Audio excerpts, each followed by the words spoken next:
Welcome to Fight Night Hearthstone Edition, featuring some of the top players from around the world. With $15,000 of prize money on the line, who will go home the Hearthstone champion? This is Fight Night. Well, it happened again, and you couldn't have scripted it any better. S05E grabs his first win in Fight Night Hearthstone, and now it's tied up once again for the second straight week. But we know DogeHouse hasn't lost in an ace match yet. It's time to show what they got, ManaGrind. We'll tell you all about it right after you take a look at the journey to here. It's going to be S05E10 going up against Reels, and these two are the big-time king of the hills over at iHearthU.com. How's the team dynamic right now? It's fine. Here we go. Leroy coming out. And the Soulfire. Oh my god, I cannot believe it. Are we just about to pass the 2-minute timer? And there it goes. All right, so Reels takes game number 1 against S05E10. S05E10 is starting to come back. Murlocs finally win a game. Wow. Yay! Oh, whoa, it's not over yet. Oh, is this the counter BM from S05E10? And with the feet up on the table. Oh, man. Wow. Okay, that's how you do it, I guess. That is how you do it. The insults repaid in full. That's it. S05E10 takes his first series. Now let's meet the players. From Team ManaGrind, Reels, Dark Wonix, Chucky, and Forsen. From Team DogeHouse, Nyx, S05E, Artosis, and Ecop.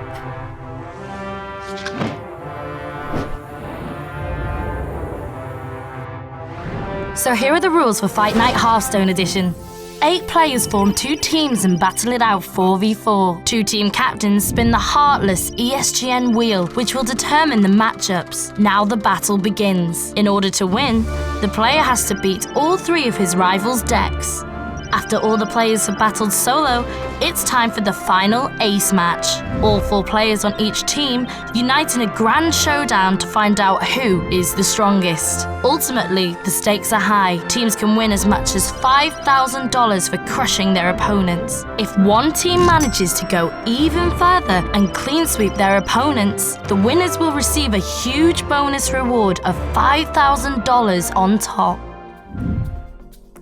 Welcome to the desk of ESGN TV's Fight Night. I am Frodan, joined by Crip Herring at the desk. Hey, Crip, we've had a lot of fun this week so far. What's been your favorite moments? I like the BM. There's been a lot of BM lately, and it's reached a new high, at least in the last match, that I've enjoyed on a personal level a lot, and I think people out there enjoyed a lot as well. Yeah, it's fun seeing the players have fun, and it is really much than just... Well, at least one of them.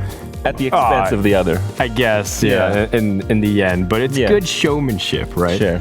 Something like that. Now, we have the ace match again tonight. It's the same as the past 3 times we've done it, but for anyone who's tuning in for the first time, Crip, let's break it down one more time. So the players, the teams, they have a ban that they get. So they ban one, the other team bans another class, and it ends up that they then pick classes to play for the final match. Exclusively. So one team gets the first pick, they pick 1 class, then the other team gets 2 classes, then the first team gets 2 classes again, and 1 for the second team. So it ends up being the case that only 1 class does not end up getting played, and the last round it was Mage, and probably not going to be much of a surprise if it's going to be Mage again this time. But to see which team gets which classes and how they play each of these in the end is going to be the interesting point, in my opinion. Yep, and that's exactly how it's going to go once more for the ace format. Let's get ready for the picks and bans. ManaGrind will go first. First ban for ManaGrind, they're going to push out Hunter.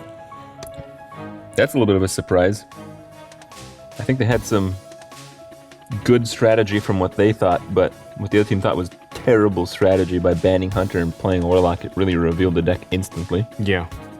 And that's, just like you said, it happened the same way last time. Now, Team DogeHouse is on the clock to ban the class. Might they ban Shaman again, but you know, what ManaGrind said last time, they were hoping that DogeHouse would ban Shaman because they weren't even going to have play themselves. So they wanted them to pick it or ban it against themselves. I don't really understand why they did last time, so either it's completely above my head or probably a bad choice. Well, we'll see it in a couple seconds as DogeHouse contemplating what they want to go over. But in the end, I think Hunter's a good ban. I just feel like it wins really, really hard against something, and obviously if you pick a Warrior, it just loses really hard as well.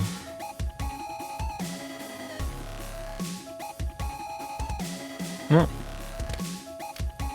it's going to come down to one team choosing between Priest or Mage, and probably the other team winning, the way I see it. Oh wow, look at this. Ban Mage. A Mage has been banned. I guess we have to play Priest. That's right, and it could be a way for them to just open up a variety of classes because they will get to choose two. Now ManaGrind will pick one class, DogeHouse chooses two from that point on, and maybe throwing out Mage there already, saying we're not really afraid of any class, we just know no one wants to play Mage right now. Did we even see a Hunter play? No. Forsen almost got the chance. Yeah, there was a Hunter deck, but it didn't play. We've seen no Hunters play, and that will remain true in this season. Yeah, that's true. Shaman is the first pick here for Team ManaGrind. Very strong class, good performance overall. It hasn't been as good to them as it has for Team DogeHouse. DogeHouse, yeah. Now, the two classes, you know, Shaman does really well against Warrior normally on paper. Yeah. And so even though Warrior is a great class overall to pick, is that a class that DogeHouse might want to pick but save for later, or do they kind of stay away from it and probably pick up other classes? Well, maybe this dynamic Rogue? is pretty interesting because Shaman's fairly well-rounded. There isn't much that just crushes Shaman, except maybe the Murlocs. I don't know. Are you a believer now, Crip? I don't know. I might have some bad dreams tonight with Murlocs attacking me or something. I just feel it might happen, you know? Oh well. I don't know what to say to that. Yeah. I mean, when you play in Hearthstone and you know you think you got the game, and then there's suddenly 6 Murlocs in front of you. What do you do? I don't know. It just sounds like I'm having flashbacks to middle school playground days. Looks like a Warrior might be the one being picked here for DogeHouse anyways. And Warlock. I think the Warlock is the correct choice, and I think we know what type of Warlock we'll be seeing. Yeah, I think Artosis and Savage maybe have one over the other half. Now this leaves Rogue, Druid, Priest, and Paladin left. Yeah. And I feel like Rogue Druid will be a very natural selection because they don't want Priest. Yeah, and I don't know how much stronger Paladin could really face off against something like a Murloc Warlock. I think it's mostly they just don't want Priest. Well, sure, but I'm throwing Paladin out there and saying I don't think it would be very good against some of the picks here either. Yeah. But yeah, they don't want to play Priest either. No, they don't. You know, Priest has won a game or two, though, for ManaGrind. So. Kind of. What do you mean, kind of? A win's a win. Yeah. Doesn't matter if it's an inch by a mile. A win's a win. Fatigue the Warrior. 6. Okay. Doesn't matter if it's fatigue by damage or if it's mind blast to the face. A win's a win. Yeah. All right, Rogue and Druid are the next two picks, kind of what we expected from Team ManaGrind. I mean, you called Rogue and Druid, and I called not Priest, so that is, you know, we're both right. That's right. Yeah. We're like a computer science Java program. Yeah. We eliminated all the possibilities, and we're both correct. All right, so then the last pick comes down to Paladin or Priest, and I'm pretty sure it would be something like the Paladin. Yeah. And because Priest just feels a little bit too weak, especially against something like the Rogue or even the Shaman as well. So we have the 3 classes, Shaman, Rogue, Druid for ManaGrind, and we have Warlock, Warrior, and Paladin for DogeHouse. What do you think about the class choices overall? Pretty expected and straightforward? Well, someone had to end with Priest, and someone did, and now they're going to make decks that hopefully don't suck too much and probably have Murlocs in them. Stay tuned for more Fight Night. Fight Night is awesome, and for winners.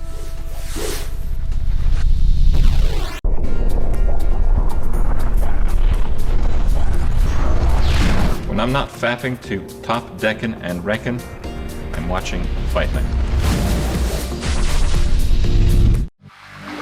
Welcome back to Fight Night.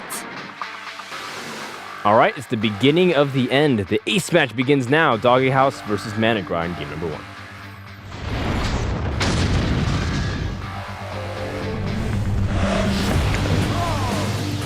Not this one. No, this one is on Grimoire, I believe. Yeah, this one's only the catapult and just fire it once and then pretty bored. You can float the blimp. Yes! Ooh, well. Murlocs are back. They're back with a vengeance. Mm-hmm. The recent success of the deck has encouraged them to play it again, I guess.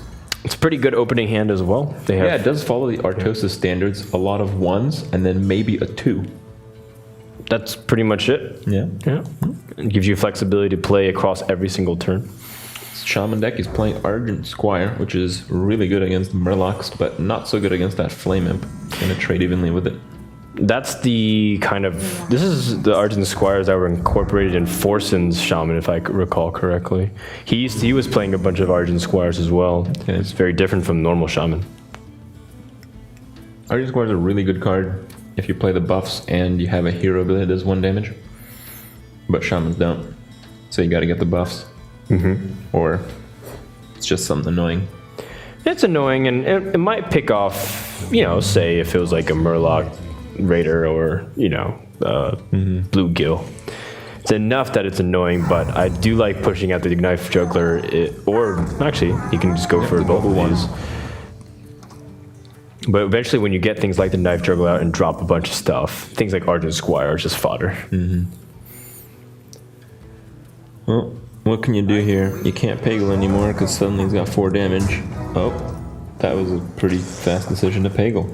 I think in their mind they don't really like a Peggle wouldn't be too different than just like a totem. So might as well just drop it. It gives you a body to buff anyways, and you might potentially draw a card, which they do.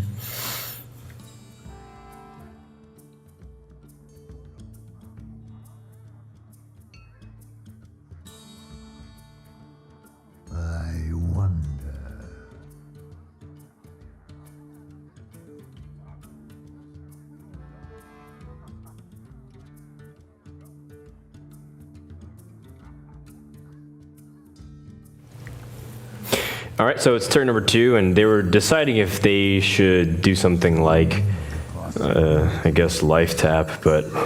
I think they're deciding on soul firing Peggle. I'm not joking, by the way. I don't think they should. But at the same time, you don't want, you know, Peggle to potentially drop. They also are aware that things are like Flame Tongue that can come out and just really ruin their day. They can clear the board and end with 3 creatures on board. I think that's what you have to do. Like if you buff Peggle, even by an Argus, it can take out, you know, 3 Murlocs. Okay. So they're just going to leave it.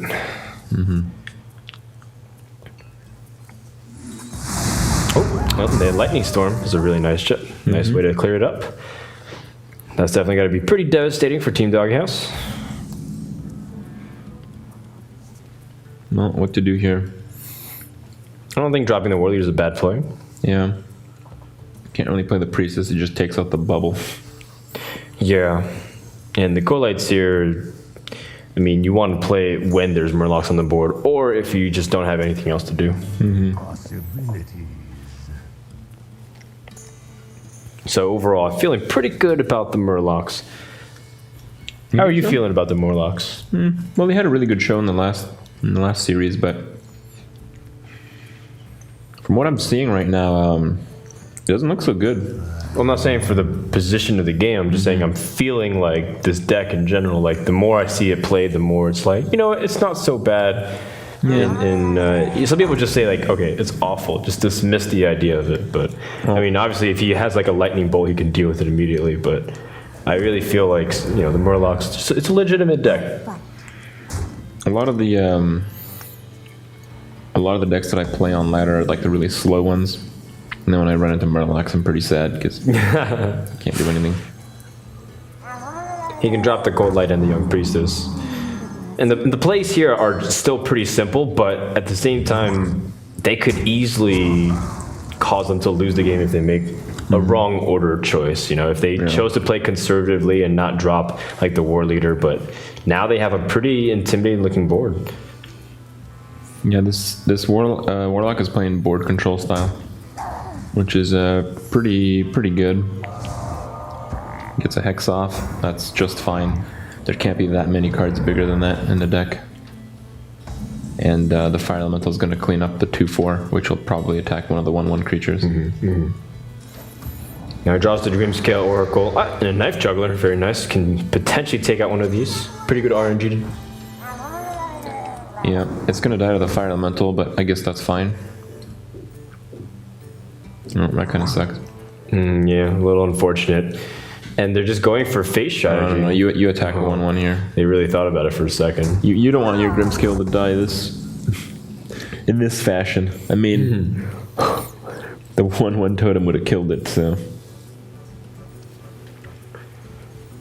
And it still might be the case if... Oh, actually, no, you can use the fire elemental to pick off. Yeah, here we're fire elemental, I'm pretty sure. You need to kill that juggler.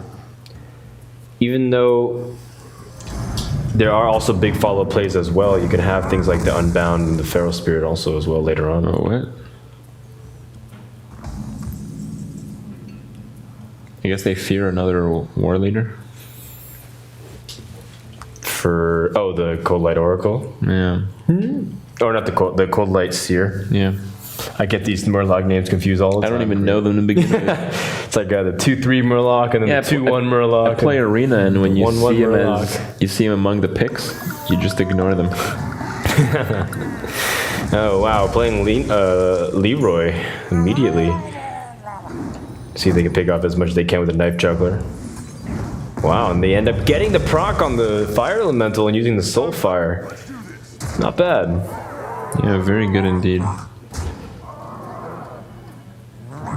I think the Knife Juggler is going to kill a Whelp. I think the Grimscale Oracle is also going to kill a Whelp, by the way. So they kill both whelps, you say? Yeah. He needed to play Leroy because he needed the Soul Fire. Well, goodbye, Grimscale Oracle. Yeah, I don't think it'll be terribly missed. It's only giving +1 damage. Oh, look at this draw. That is devastating. That is the god draw. That was pretty much the one outer that you needed. For sure. I don't know if they're running anything else like Forked Lightnings or whatever, but I mean, Lightning Storm is pretty much as good as it gets. I mean, you have the board in pretty decent form. You have a hand of 4. Your opponent has nothing and no hand. Well, you also have 4 taunts in your hand, or sorry, 5 potential taunts. Yeah. Not counting even the hero power. So not only do they have good board presence, but they also have ability to load up the board defensively. So they're gonna just drop the Arcane Golem, do what they can do, but things aren't looking good for DogeHouse at all. No. Wow, you can put 4 taunts on the board this turn. I think that's about to happen, actually. Yeah, and you can clear 2 of the 3 and just make it like as difficult as possible.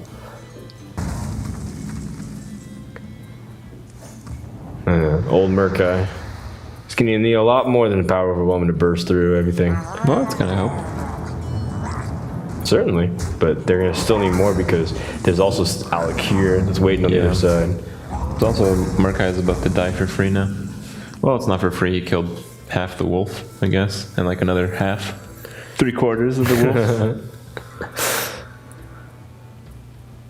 Oh, they hesitated with the Alec here instead.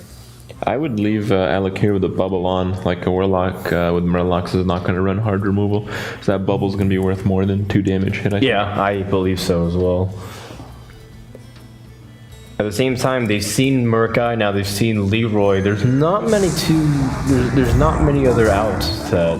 Yeah, they even saw like a power, yeah, and the Power Overwhelming as well. So the damage capability and the Soulfire. There's no way. Yeah, there's just nothing they can really do. They're just going to be drawing these low drops. And that's it. DogeHouse has run out of steam. Yeah, very typical game. I've seen this from the shaman's end of things. You play against the deck with a bunch of 1-drops and you get both lightning storms and they die. That's pretty much the risk you run, but that's all it takes to drop the first game here. Well, first game for Team ManaGrind. I guess they're a little bit favored to win the series here, 3-2. It's been a pretty interesting few weeks of Fight Night. I mean, if we consider this one, which will have to end 3-2, that would be 5 in a row that end up 3-2. Isn't that pretty insane? Yeah, just always really closely contested, and that's what we like. I like the domination. I want to see one team clean sweep. Clean sweep 5-0. Well, if there's any team, it was going to be DogeHouse, but they kind of ruined the tradition for themselves. Yeah, the first loss. Won all the ace matches up to this point, but being behind a game at the start is not a very good spot to be in Hearthstone. Mm-hmm. All right, let's listen into the players and see what they're talking about. I need to get the Gnimsh down. Yeah, like I'm trying to be Gnimsh, but I'm not quite there yet with the luck part. If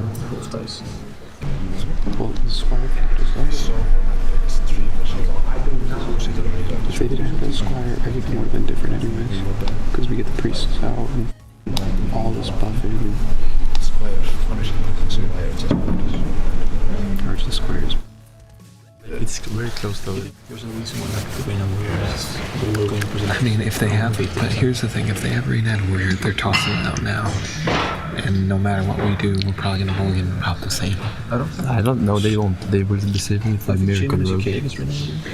You think they would go Paladin over Rain and Warrior? Right now, yeah, for sure. Yeah, warrior. Like, when there are cards and we manage to establish totems, we're gonna get Stoneclaw every single time. Right. Kill it. It does get really rough for them at the end. Yeah. So they have Because to, like, Stoneclaw is actually really rough for them. Yeah, you have to win. You have to win while like going really low, and then you put up the totems. Yeah. Well, Crip, that does it for Murlocs at Fight Night for now, because no one else can really play a Warlock Murloc deck. Well, I can play the other Murloc decks. Like a Murloc Warrior deck? Oh, Murloc Paladin. You can king the little guys. Oh, that's true. You can have a bunch of Knife Juggler and push it out with Divine Shields and whatnot. It could be pretty devastating. Favor your Murlocs back up in your hand. I think it's safe to say Murlocs are in the grave. So, Crip, why don't you toss out a commercial the way a Murloc would?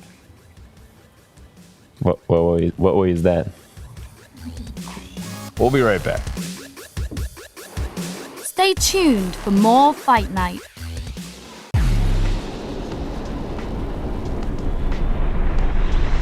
Get hyped for Fight Night on ESGN TV, please no copy Pasterino.